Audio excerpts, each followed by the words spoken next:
Good evening, everyone. My name is Ron Jackson. I'm the Dean of Campus Life here at Mid-America, the Professor of Play, in charge of all student life and activities and those kind of things.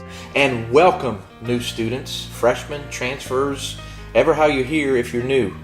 We're so glad to have you here on our campus. His first name was Richard. That's what his family called him. His friends called him Eugene. His really close friends called him Goonie. He was the oldest living child in a family of 9 children. He had 7 brothers and 2 sisters. Richard was a hero in our hometown.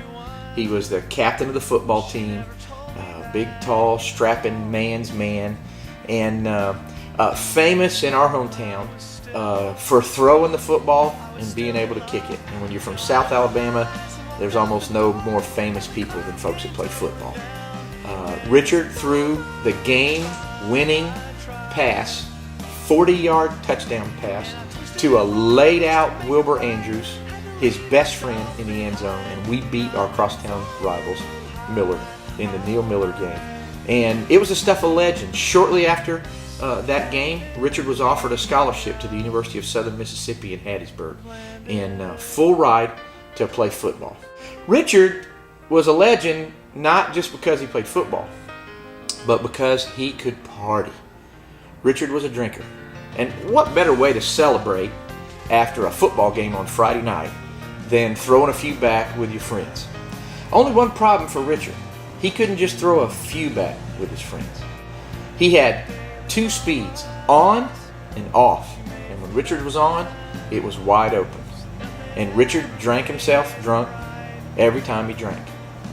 You'd think with his background, because his dad was a heavy drinker, that Richard would maybe have laid off the stuff, but he didn't. He drank, and he drank heavily. And when he drank and his daddy drank, they got in fights. Tons of fights. That was the stuff of legend too. A few weeks, 3 weeks before his high school graduation, Richard dropped out of high school after a big fight with his daddy, announced to his family he was going to move to Hattiesburg and start college early. And he left our hometown and drove all the way to Hattiesburg, Mississippi. Trouble is, when he got to Hattiesburg, he kept driving. And he drove all the way to St. Louis. Didn't tell anybody in his family.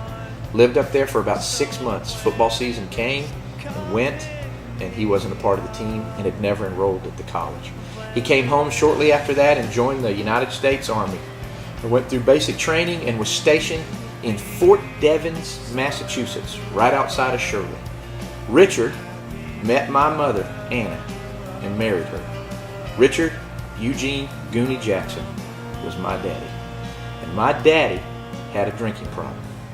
My whole life, I remember this charismatic, outgoing man's man who did everything big.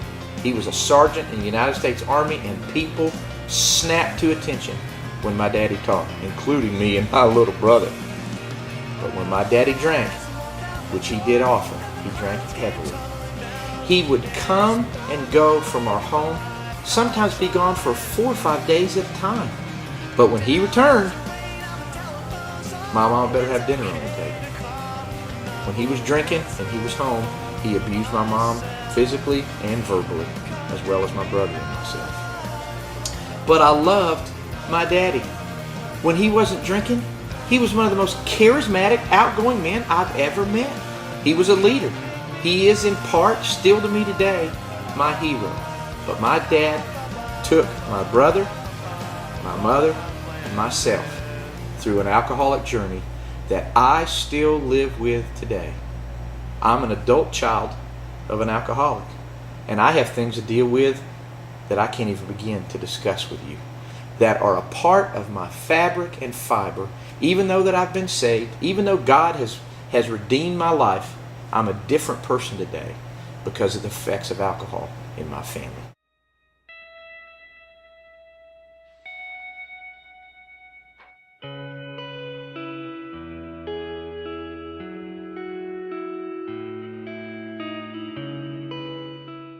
So it's with that background that I want to visit with you tonight about alcohol and our church's and our university's decision to abstain from drinking any and all alcohol. No wine, no beer, no bourbon, no gin, no scotch, no anything. But we need to be clear about a few things. First, you cannot make a case for total abstinence from alcohol by simply quoting Bible verses. Here's just a couple. Proverbs says, wine is a mocker, beer is a brawler, whoever is led astray by them is not wise.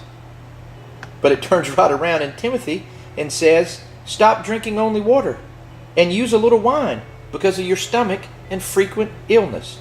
So the biblical record is clear. As it says in Ephesians 5:8, do not get drunk on wine, which leads to debauchery. Instead, be filled with the Spirit. Drunkenness in the Bible is prohibited, but total abstinence is not. If that's the case, why does Mid-America and the Church of the Nazarene call us to totally abstain from alcohol, even folks that are legal to drink? Well, let's note quickly the difference between the use of alcohol our day and the use of alcohol in Scripture. Our drink today in North America and around the world is about proof power. People get drunk much quicker now with less drink than they did in the past. You know, and I know, that the effects on 18 to 24-year-olds, even though they're well known, are pretty much ignored. 1,400 18 to 14-year-olds will die this year in alcohol-related accidents. Since you moved into the dorm on Friday night, 7 young people have died in alcohol-related accidents.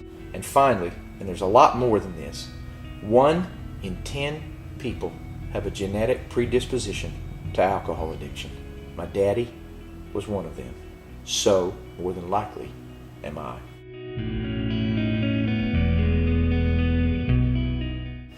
My parents divorced the summer after I graduated from high school, mainly because of my mother just couldn't take the lying and the cheating and the leaving anymore. My daddy died on my 30th birthday. Every year when I celebrate my birthday, I'm reminded that's the day my daddy died. And here's what he died of. The autopsy said cardiomyopathy due to alcohol. My dad's heart literally fell apart due to his alcohol abuse. I've always wondered what would happen if my father could have found a group of people like the Church of the Nazarene is trying to be and has tried to be in the past. A group of people that believed and practiced abstinence. He might have lived long enough to see his grandkids. I don't know. So why do we believe in it? Well, that's why. The main reason we believe and practice abstinence as a community is because it's our attempt to create a place where people can look out for each other, where we can have each other's backs and our best interests at hearts. Because why take the chance? Why not be a place where the Goonies of the world and the Dean Jacksons of the world can feel loved and cared for and free from the temptations of alcohol? Maybe it's not a problem in your life, but it might be in your roommates. It might be in the guy down the hall, and it might even be in one of your professors' lives. Just this and I'm done. As I've said, we're attempting to create a community that looks out for one another on this issue of alcohol. If you come from a family or a tradition where alcohol is a part of it, please don't hear me say that somehow your tradition is flawed or that your family is less spiritual or that you can't be a good Christian if you come from that tradition, because that's not what I'm saying. What I'm saying is this, and what we're saying is this. While you're a student here at Mid-America, we're asking that you would help us create a place where those who struggle with alcohol, like me and like lots of folks, can feel safe. Can you do that for us? Thank you.